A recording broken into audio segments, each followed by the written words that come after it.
अगर ये स्पष्ट ही दिखने लग जाए कि दुनिया कैसी है, तो क्या इस दिखने के बाद दुनिया वैसी ही रह जाती है?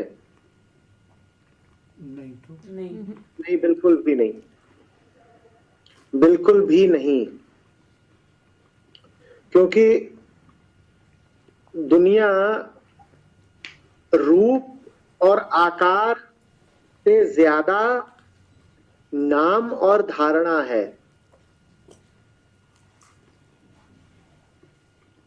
एक बार आपकी आंखें साफ हो गई, उसके बाद आप दीवार को, फूल को, जानवर को वैसा ही नहीं देख पाएंगे जैसा आपने पहले देखा था। दुनिया बदल गई।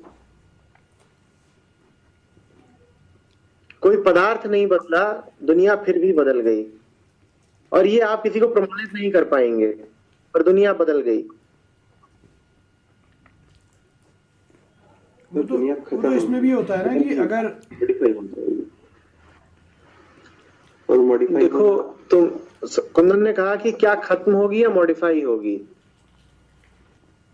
मॉडिफिकेशन हमेशा पुराने के संदर्भ में होता है।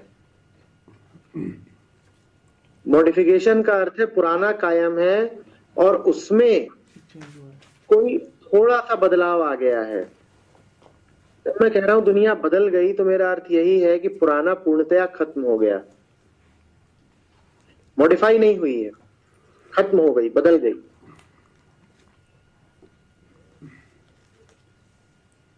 इसी कारण से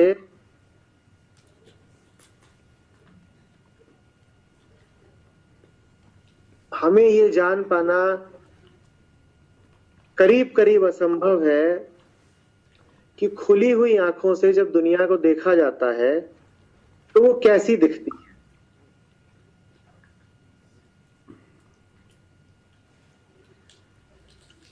क्योंकि वो एक मॉडिफाइड दुनिया नहीं होती है। मॉडिफाइड दुनिया की तो आप कल्पना कर लोगे, वो आपकी मान्यताओं के आसपास की ही है, तो आप उसी कल्पना कर लोगे। खुली आंखों से दुनिया देखी जाती है, वो बिल्कुल ही अलग होती है। जो है कि पुरानी तस्वीर हट गई, तो क्या एक नई तस्वीर तो अभी भी है। तुम जिस भी तस्वीर की बात करोगे, कुंदन ने कहा कि पुरानी तस्वीर हट गई तो क्या नई तस्वीर आएगी। तुम जिस भी तस्वीर की बात करोगे वो पुरानी तस्वीर से संबंधित ही होगी। तुम जिसको नई भी बोल रहे हो तस्वीर ही है ना, तो पुरानी से संबंधित होगी। जब आंख खुलती है तो कोई नई तस्वीर नहीं आती, बस ये समझ लो पुराना बिल्कुल साफ हो जाता है। कोई नई तस्वीर नहीं आती है, पुराना साफ हो जाता है।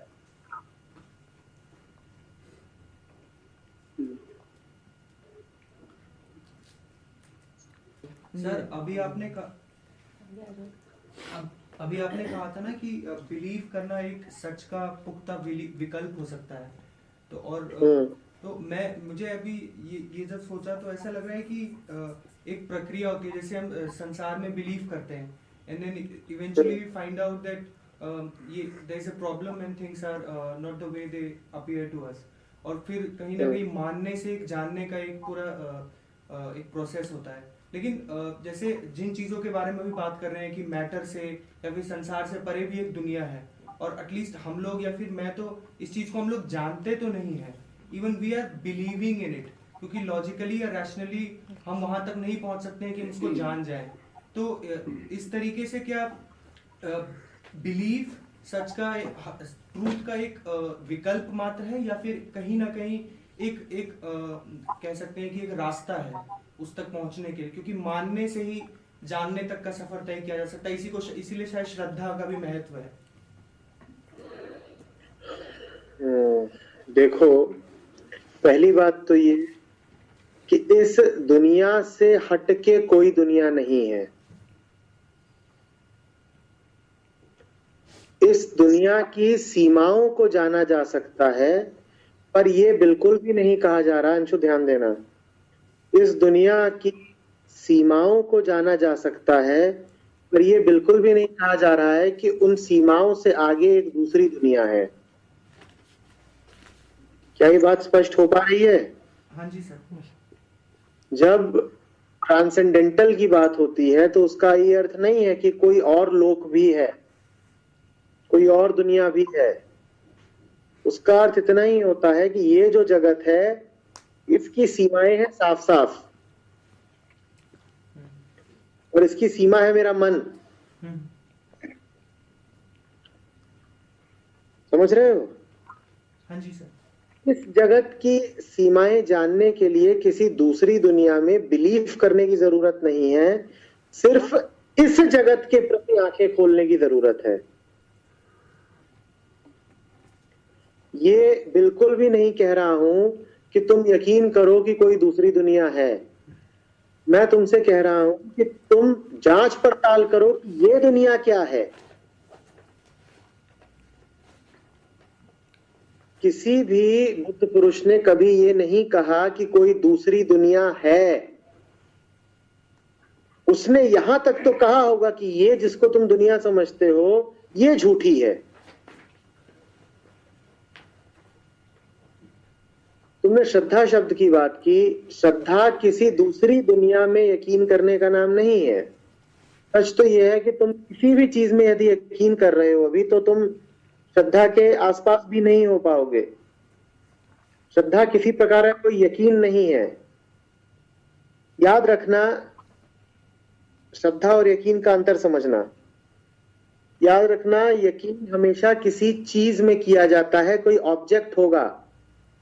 बिलीफ का हमेशा कोई ऑब्जेक्ट होगा और वो मानसिक होगा, वो इसी दुनिया का होगा। मन माने यही दुनिया।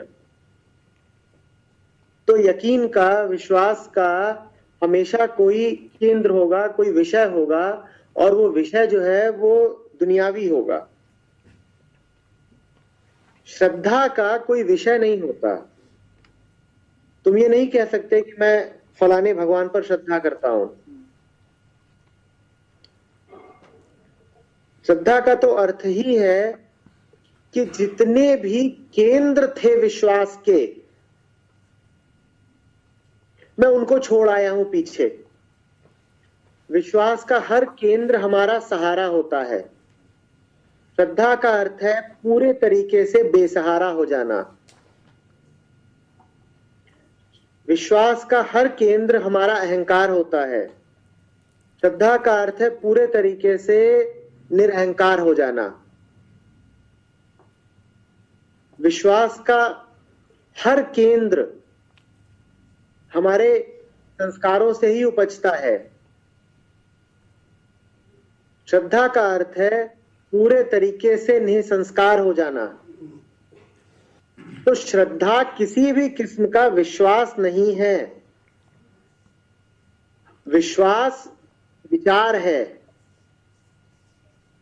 तुम दावा कर सकते हो कि तुम्हें विश्वास है। पूछा जाएगा क्या विश्वास है, तो तुम उसको खोल के बता भी दोगे, क्योंकि वो सिर्फ विचार ही है और हर विचार की अभिव्यक्ति हो सकती है। पर श्रद्धा विचार नहीं है। इसी कारण श्रद्धा को अभिव्यक्त भी नहीं किया जा सकता। समझने के लिए श्रद्धा चाहिए। आमतौर पर तो जो अपने आसपास देखते हो और जिसको श्रद्धा का नाम दिया जाता है, वो श्रद्धा नहीं है, वो विश्वास भी नहीं है, वो अंधविश्वास है।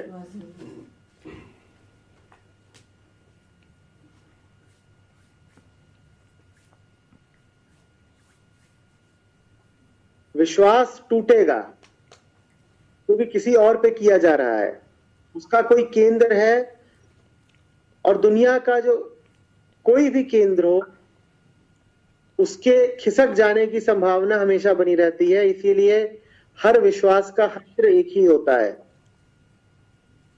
कि विश्वास टूट गया। श्रद्धा का चूंकि कोई केंद्र नहीं होता, वो सारे केंद्रों को पहले ही तोड़ चुकी होती है। वो पूर्णतया बेसहारा पहले ही हो चुकी होती है। वो एकदम निराश्रित होती है,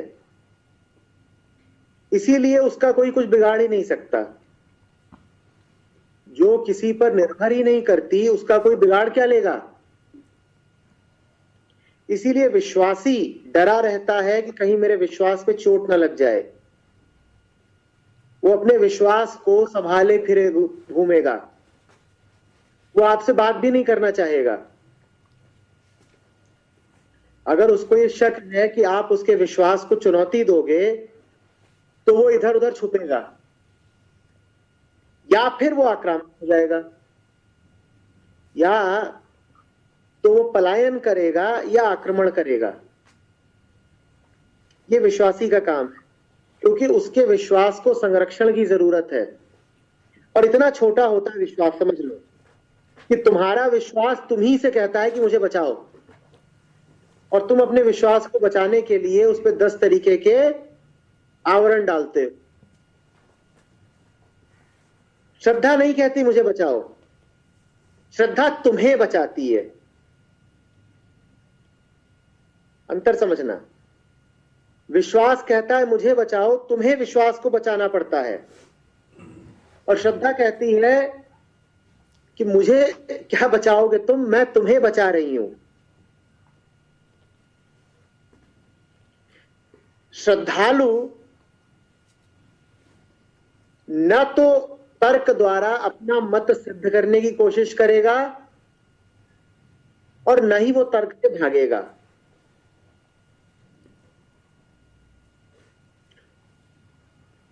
उसे कोई डर नहीं है, उसके पास खोने के लिए कुछ बचा ही नहीं है।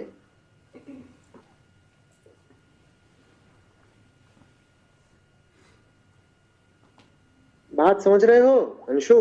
हाँ जी सर। तो श्रद्धा और विश्वास, ये दोनों शब्द कभी एक ही सांस में मत बोल देना।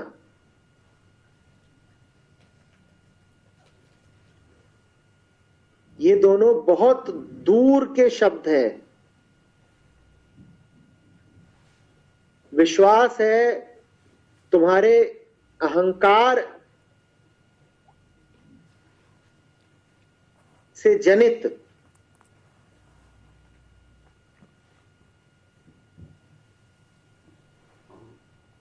वो तुमसे छोटा होगा हमेशा, क्योंकि तुम्ही से निकला है।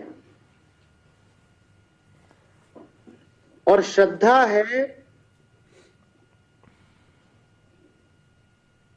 इस बात का स्पष्ट होके जान लेना कि विश्वासों की सीमा है और हर सीमा के पार कुछ होता है। जो है वो इस दुनिया जैसा बिल्कुल नहीं, तो इसीलिए उसको दूसरी दुनिया भी नहीं कह सकते।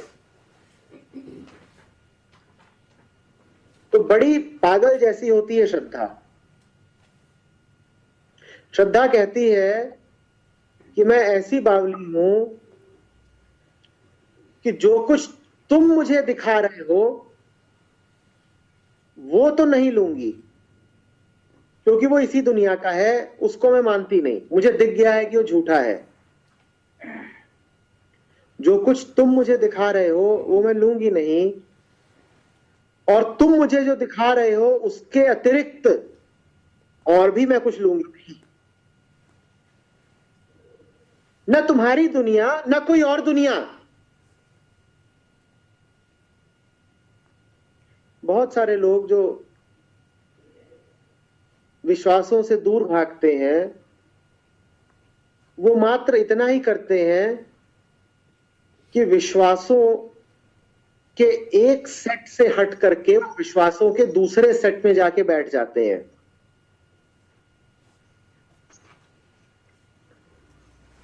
और ये बड़ी आम घटना है।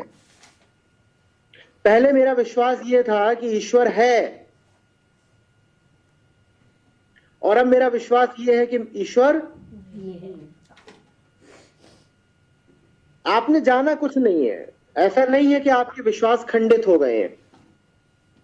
विश्वासों को तोड़ करके जीना बड़ी बहादुरी का काम है।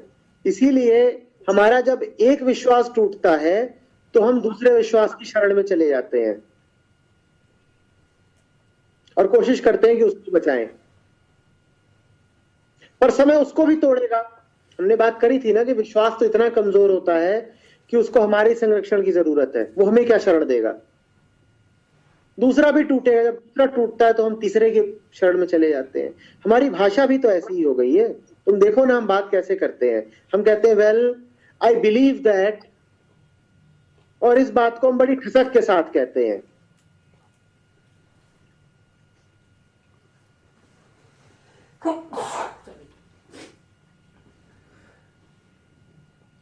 समझ रहे हो?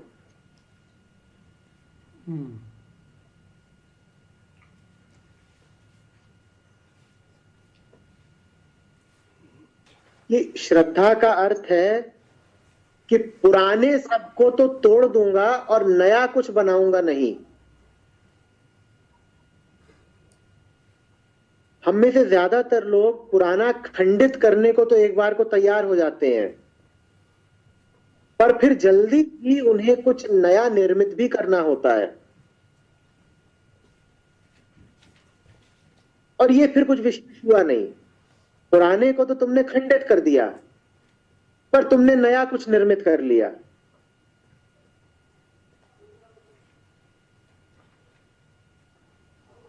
कोई बात बनी नहीं। श्रद्धा का अर्थ है पुराना तो खंडित कर दूंगा और नया कुछ निर्मित करूंगा नहीं। पुराना तो खंडित कर दूंगा और नया कुछ निर्मित करूंगा नहीं।